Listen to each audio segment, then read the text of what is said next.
What is going on, everybody? Welcome to the Clap Your Hands podcast, brought to you by Odyssey Sports, brought to you by Sports Radio 94 WIP. And today, not brought to you with as much enthusiasm as the post game one pod, Kyle. Look, we'll get into it. We'll definitely break down the specifics of what happened, I guess, at least in that disastrous third quarter. Try to lift my spirits back up because, man, I'm feeling deflated after that one. But I mean, look, but first I would say before we get into it, everybody download the Odyssey app. You get all the episodes first. You hit that auto download button. Hopefully after game 3, that means there will be a very quick post-game victory pod in your feed. But man, oh man. I mean, the real only thing I can say to sum that one up is that really sucked what happened in that game too. Obviously Embiid has his MVP press conference earlier in the day. Embiid comes back. Everybody's feeling great. He warms up. He looks normal. And then, boy, oh boy, that was not the performance you were hoping to see from that team in that spot. No, but, I want to get one thing out of the way to start the podcast. There was a bit of, well, why did they bother playing Joel in this game? And look, man, I think it's very obvious why they played him in that game because this was probably going to happen in terms of Boston throwing a counterpunch in that game regardless. And so to get the initial rust, conditioning, all that kind of stuff out of the way last night rather than on Friday, which is when you should be taking control of the series between Friday and Sunday and winning those home games, getting all that out of the way was priority number one. Now, that being said, the Sixers just played bad in several key assets or aspects of the game. The two that jumped out to me, one is more disappointing than the other. They just got beat in terms of competitiveness and effort and, all the loose balls, 50-50 plays. And that's more disappointing in the sense that that Boston's coming into that game the more desperate team, right? And so to not hit the floor, to not be ready to get defensive rebounds, to let somebody like a Grant Williams or Derek White or one of these other role players for Boston essentially get rebounds in the middle of like 4 guys, create second chance opportunities. You just can't have that happen. And the margins weren't that big. They're not as big as I would have thought on first watch. But when the talent levels are fairly even, that's what's going to happen in these games. That the team that wins all the 50-50 stuff, I would say generally is going to come out on top in this series. The other thing is it's a make or miss league. It's the oldest cliche in the NBA, but they only took 33s compared to 51 for Boston. And they only made 6 compared to, I believe it was 20 for Boston. That's a difference of 42 points just from the 3-point line. Like you can't win that way. We saw game 1 of Nuggets Suns. Phoenix has a really good game offensively in terms of overall efficiency, but they just didn't shoot enough threes, and Denver beat them easily. Like, that's the way the NBA works now. If you're not getting up a high volume of threes, you have such a low margin for error for your offensive success that it's just really difficult to win a playoff game that way. So there's a lot in there. I want to touch on each, a little more, but I guess for me, what I'll start with first, and look, doing the post-game pod after game 1 was exhilarating, right? But I think that having the night to sleep on this game was probably for the better. But the further away I get from the game, I think something you touched on there is really kind of my main takeaway, which is, man, all year we've really kind of credited this team, not all year I should say, but a lot of the year, the second half of the year in the Brooklyn series and in game 1, we really credited this team for they try hard, they come back, they don't give up, right? Like and we credited Doc for that. And last night, I get that you go in up 1-0, and I completely agree with you. You play Embiid, right? And but I actually think the whole set of people, whoever, listeners, whatever, that said, oh, this is why you don't play Embiid, I almost kind of feel like the team had a similar attitude in the way of, well, we already won 1 in Boston, so we'll see what happens and who knows, right? Like, they can speak publicly about, Harden after game one is saying, well, it's only one game. Get off the court. It's only one game. And, Embiid saying, we'll celebrate this for 5 minutes and we'll concentrate on game two. They didn't play like it. And had they come out and just played poorly and Boston jumped out to a big lead, maybe I would have been a little more willing to sit here and go, you know what? Boston's a good team. It was going to be really hard to win game two. It is what it is.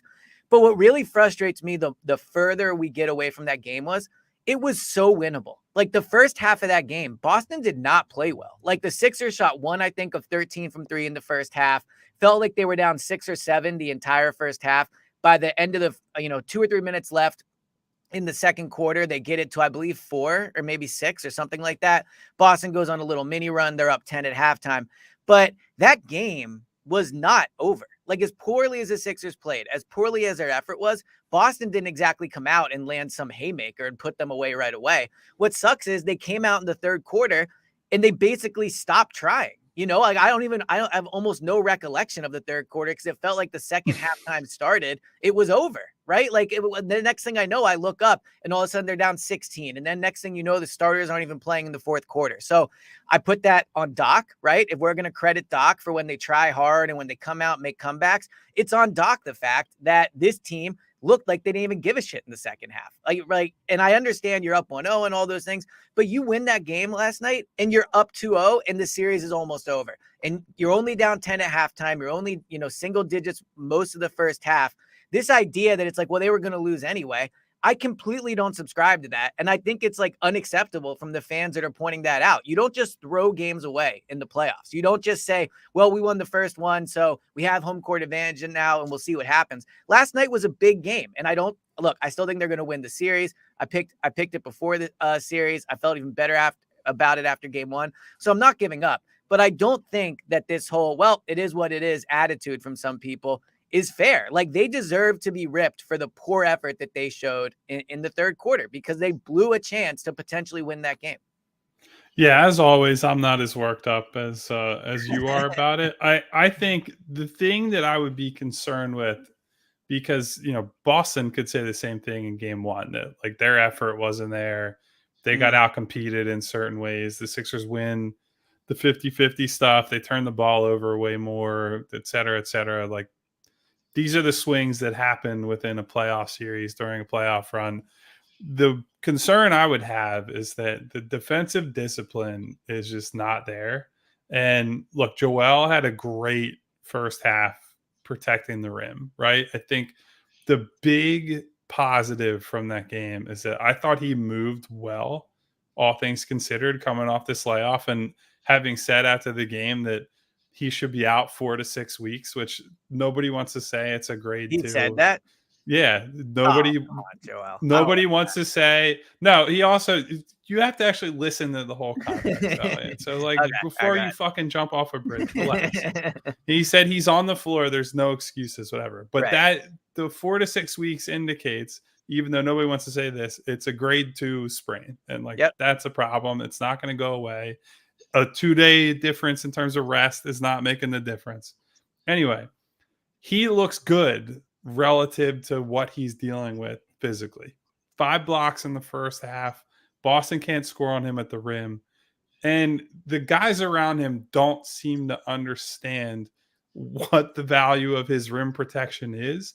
And like James Harden or Tobias Harris or Jalen McDaniels, whoever you want to point the finger at on a given possession, these guys are pinching in on the paint on these drivers who are attacking the rim and not putting themselves in a position to make a play on a pass that's being kicked out. They're certainly not helping Joel defend at the rim. And so, name a role player on the Celtics: Derek White, Grant Williams, Malcolm Brogdon. Like these guys are just sitting there waiting, getting open shots from the perimeter because the Sixers are overhelping and overhelping and overhelping. Like Doc focused on after the game, their lack of containing guys off the dribble, that they're getting beat too easily on the perimeter.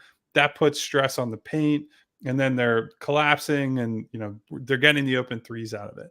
And there's certainly something to that, but Joel is there to be the security blanket, and they're not allowing him or trusting him to be that guy a lot of the time. There's too much like, oh, I got to get there. I'm just going to sprint like a headless chicken towards the ball and towards the rim. And the byproduct is instead of like Malcolm Brogdon having to shoot over Joel Embiid at the rim, or Jason Tatum having to hit a drop-off pass around a defender to hit Al Horford or Robert Williams on the weak side, instead, you can see out of your peripheral, hey, there's a shooter wide open on the other side of the floor, and that's a 3-point shot rather than 2 points. And so over the course of a game, that's how you get a 42-point margin from the 3-point line. Like Boston took more shots in general, but they're also getting higher quality attempts. Like a good chunk of the Sixers' 3-point attempts are James Harden and Tyrese Maxey taking tough pull-up threes. And there just were not as many of those that the Celtics would have felt like, oh, this is kind of a coin flip here. They're getting practice shots for a lot of that third quarter when the game swung. So that's been a problem against this team all year. They leave the role players and the decent to good shooters open. Those are the results you're going to get against this team. You just can't be that undisciplined defending the 3-point line. Yeah, I mean, I think the point you make about the 3-point discrepancy is really good. Obviously, being an offensive guy, I'm going to look at it on the Sixers end. Your point about the defense was good. Embiid felt like he was the only one trying out there. Like the only kind of memorable moments I have from the first half are those Embiid blocks. And physically, it was really good to see him be able to do that, to get up. There's a moment where he grabbed his knee where I'm like, oh shit, but he's actually just playing with his brace. So that's probably just going to be life for the rest of these playoffs. But on offense, to your point about a lack of 3-point shooting, there was one moment that really sticks out to me. George Niang gets it. They're swinging the ball around. Oh my God, that play. I know exactly what you're talking about. Yep. And I don't remember if he like pump faked or what he did, but it's like, bro, if you're not going to shoot that shot, what are you doing on the court? Because you're not helping on defense. You're doing nothing else on offense. If he catches the ball and he has a quick release, like you have to shoot that. So you're right. I thought that the 3-point discrepancy was a big part of it, but even just outside of the George Niang thing, I thought the offense looked just completely disheveled to start the first half and really the game, and especially coming off game one where both teams were on fire to start. I mean, the Sixers didn't come out well. Thankfully, the Celtics really didn't either, which kept it close. But I thought they looked like they had no plan on offense, and that ties into what I'm saying, where they just seemed unprepared for this game. And that goes on the leaders. That goes on Harden. I know you want to get into him. It goes on Doc, right? I mean, Embiid just coming back. I'm not going to put blame on him for that. But I just thought offensively to start, they looked like they had no plan. They looked like they were all over each other. It was a mess to me to start the game offensively. Yeah, so there were a lot of guys last night. I think Niang in that instance and PJ Tucker are the two worst culprits, that they took shots that are good playoff shots, good playoff looks, and turned them into possessions where the Sixers ended up with like 4 seconds on the clock and somebody scrambling to make a play. Like, so this is why, and McDaniels has been terrible the first 2 games of the series. So I'm not saying that like that was a bad trade or anything, but this is why Matisse Thybulle was not going to be trusted in this spot, because what is an open shot in the playoffs is not the same as an open shot in the regular season. And guys have to be comfortable with, I only have like maybe a foot or two of space here compared to, I'm wide open. I'm going to get a great look from 3. You have to be able to live with, in terms of your confidence stepping into a shot, this guy's going to get a hand in my face. This is not, you're not playing the Charlotte Hornets in February. You're playing the Boston Celtics, who can fly around and switch, and they have a bunch of long athletic guys that are going to get out to you. And you have to know, looking at the tape, this is the quality of shot that we're just going to have to live with, that I'm going to have to live with. And, with PJ Tucker, you sort of come in expecting that. A guy like Niang, to your point, he can't be on the floor if he's not taking that shot and he's not getting up more shots, just period. Because if he can't add value as a shooter, all his weaknesses matter more. And to me, in many ways, like we've mentioned Embiid and Harden, but it really was a role player game. Like, this is the difference between having home court advantage and not. You get 4 games in the series where you have your role players playing in a friendly environment. Like, I expect George Niang to play better at home. I expect guys like Mhm. McDaniels and Melton to play better at home. But you only get 3 of those if you're the Sixers in the series at a maximum. So, Boston just has a deeper team. I would say, like, their depth is better. Guys like Brogdon are simply better than, the guys the Sixers are bringing in off the bench. Guys like White, same sort of deal. So that will probably swing in the Sixers' favor for games 3 and 4.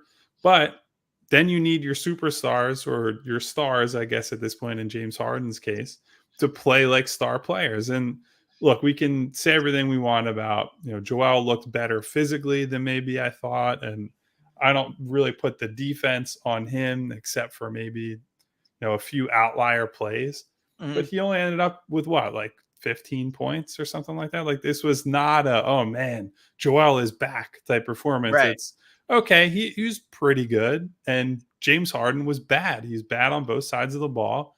You're not going to win a road playoff game that way.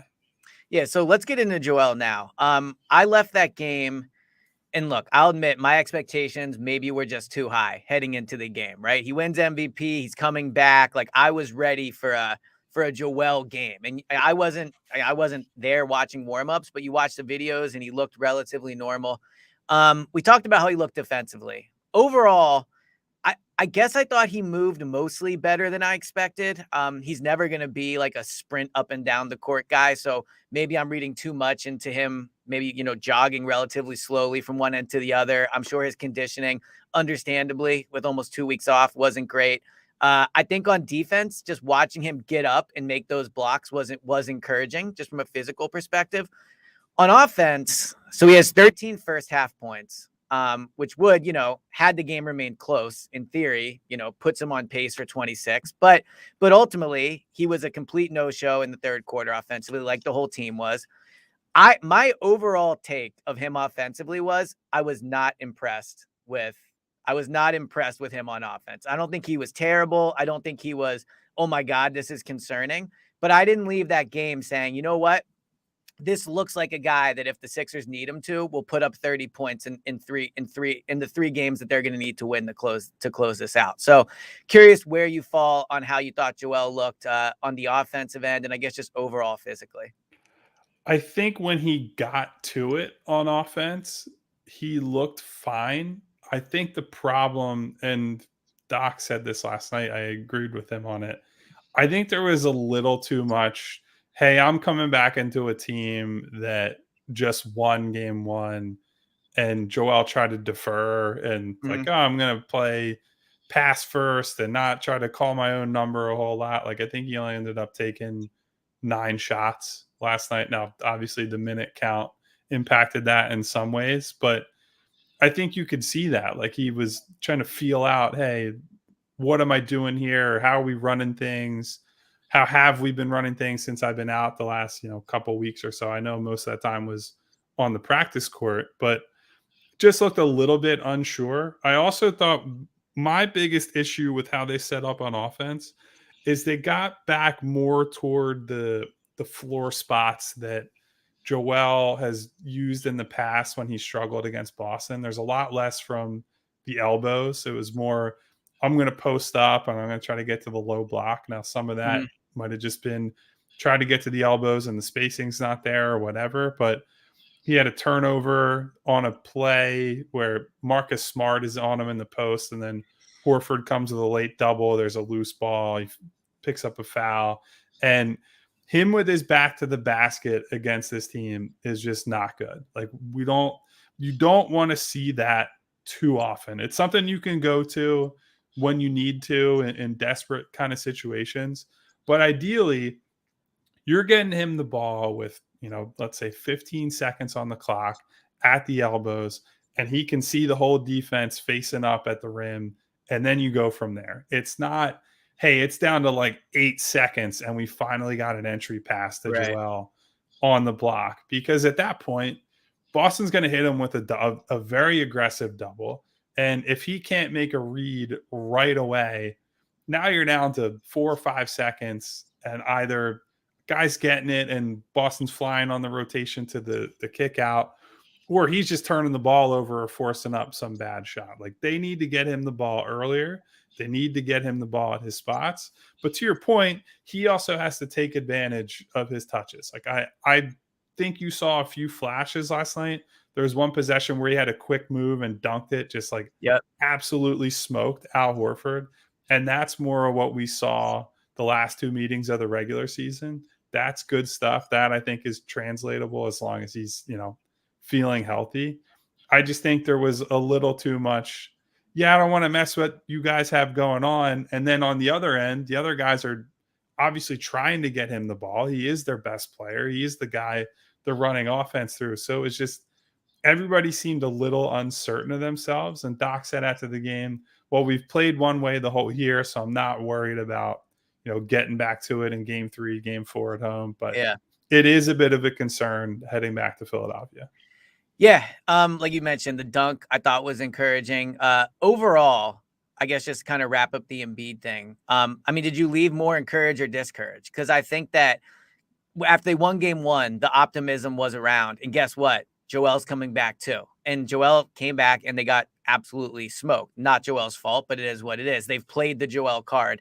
And you touched on at the beginning of the pod, and I'll kind of back you up on it. They absolutely should have played him. This idea they shouldn't have played him, to me, is just silly. He got out there. I think part of his offensive struggles were rust, like flat out, like he hasn't played in a while. So now you have that out of your way. And look, he has to be better in game 3, like point blank period. He has to play better. But did you leave last night more encouraged by Joel or discouraged by the fact of how he looked? I would say individually encouraged, because Okay. I thought this was going to be he can't move. The rim protection might be bad. Like, you had no idea what to expect.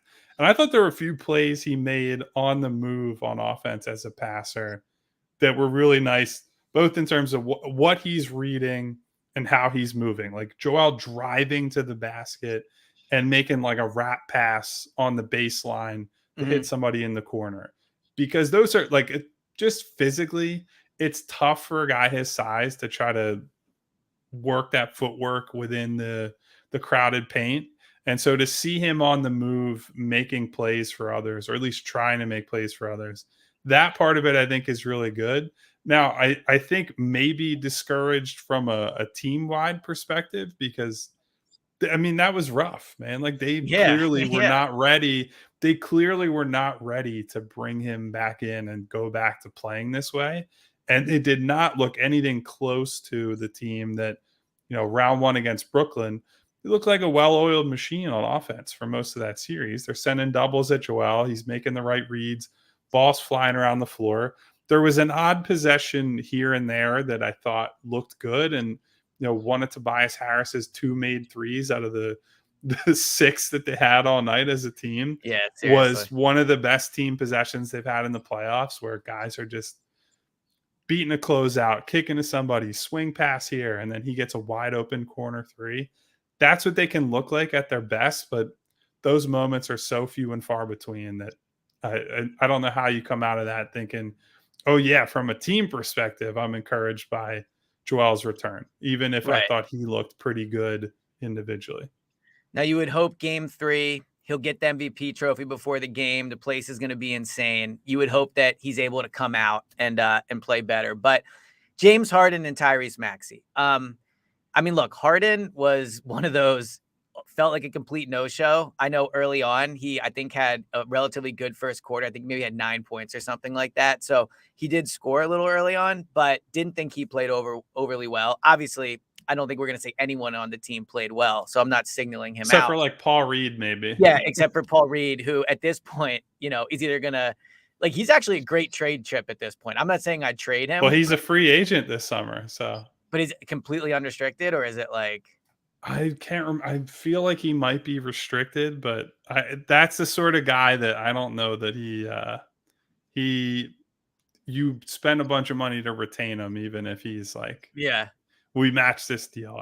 We'll Well, see. That's a hopefully not in. off-season podcast. We'll get I was into gonna that. say, hopefully it's not a discussion we're having anytime soon. But Maxey, he had that play where he didn't get the loose ball. It leads to a Celtics 3, which speaks to your kind of overall fair criticism of them for the effort.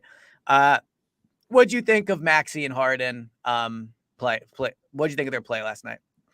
So Harden is in a category of his own for me. I thought he stunk after that good start to the game. Like the beginning of the game is what we talked about a lot after game 1, where you saw him attacking, you saw him trying to get downhill. He had 8 free throws in the first half.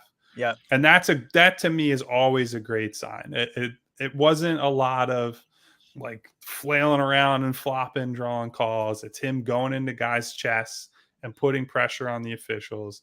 That's the James Harden that I personally love to see, that I think makes a difference for them. As the game goes on, we just see less and less of that. It's too passive.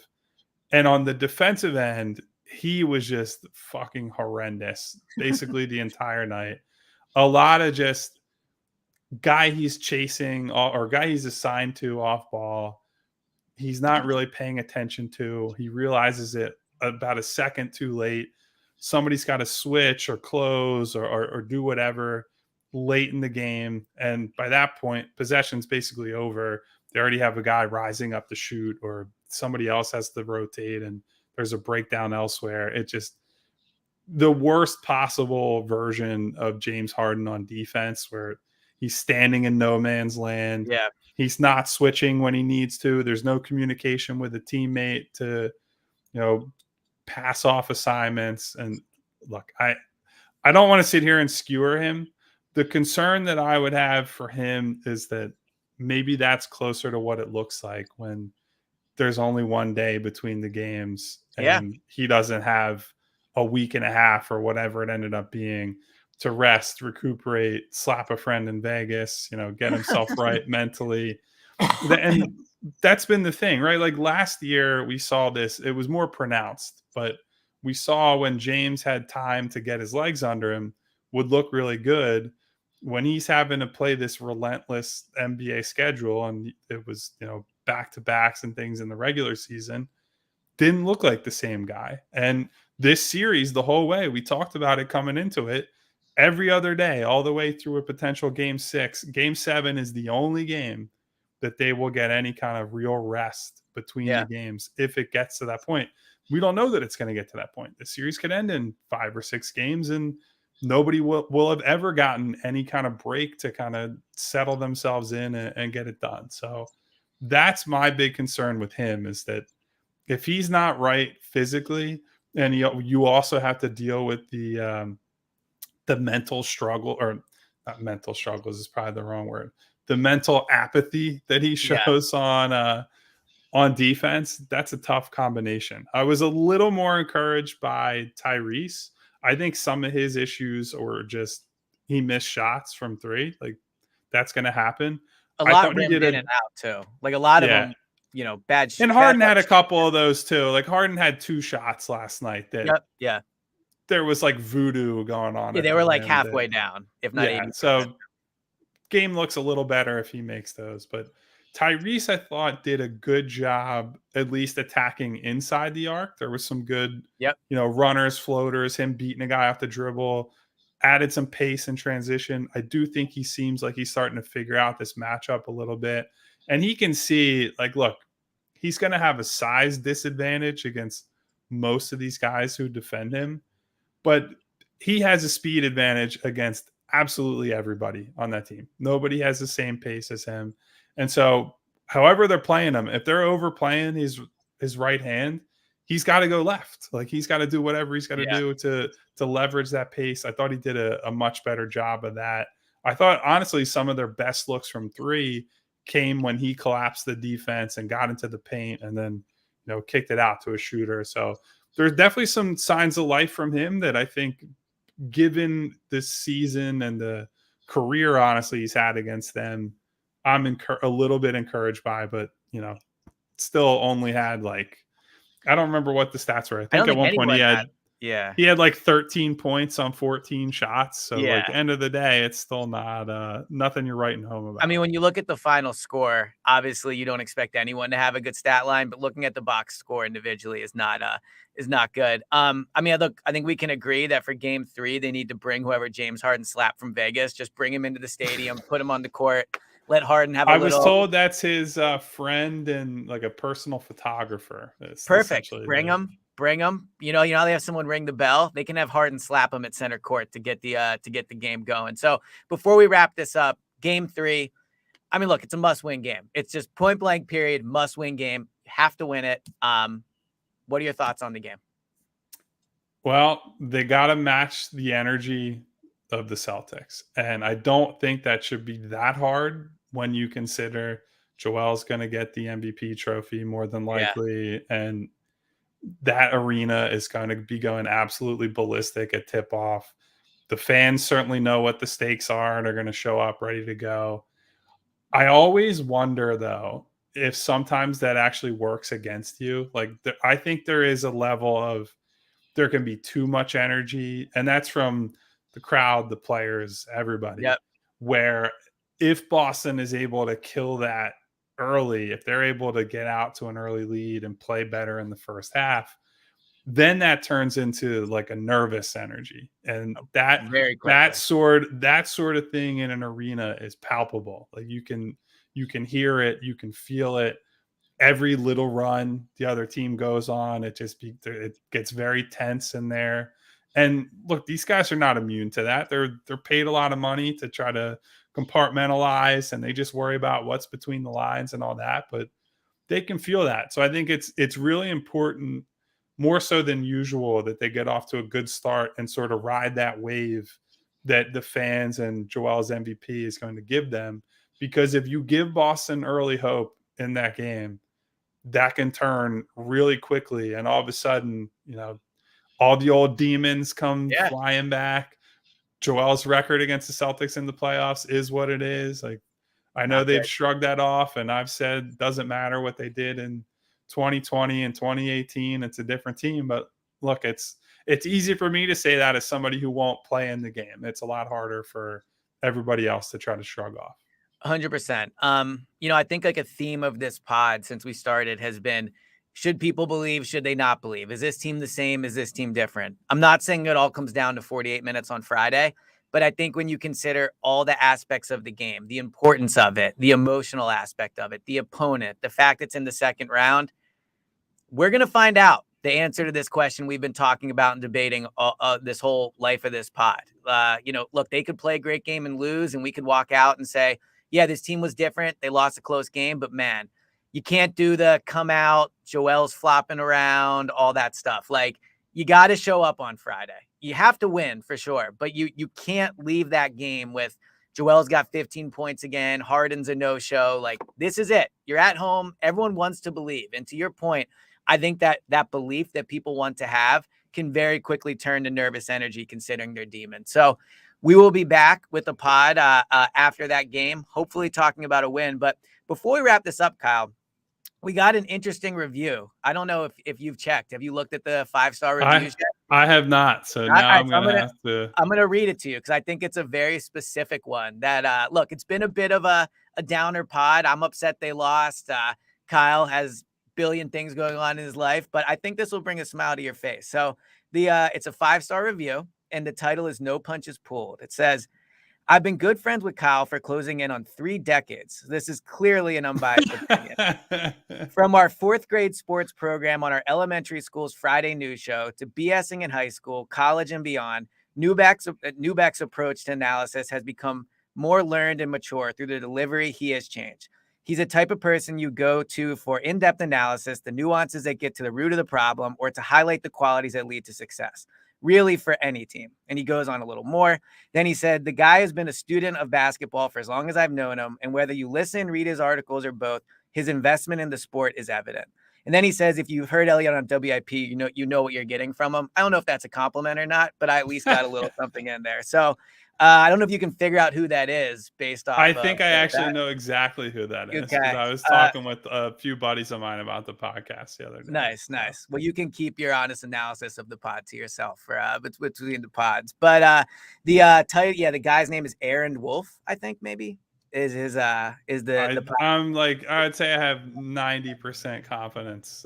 I know who that is. So. Very nice, very nice. So anyway, I saw that this morning, brought a smile to my face. It's very nice to see your friends leaving their reviews, and hopefully that ends the pod on a positive note. So, like I said, look, 5-star reviews. You know, if our wives are listening and they want to leave a 5-star review, that could be nice too. So if you're listening, 5-star reviews are always appreciated. Download Did you see the other one that said it's the best thing from Philly since the cheesesteak? I did see that. It was very nice. Wow. It was very nice. I mean, look, slowly but surely, the reviews are piling up. We got 3 or 4 on the last ones, and all are appreciated. But that one brought it warmed my heart, a little extra smile to my face. So download the Odyssey app. You get all the episodes first. And yeah, so we will talk to you guys after game 3, hopefully a victory. And it can be a more, drunk off adrenaline Eliot after that one. So we will talk to you guys next time, and talk to you soon, man. Talk to you guys soon.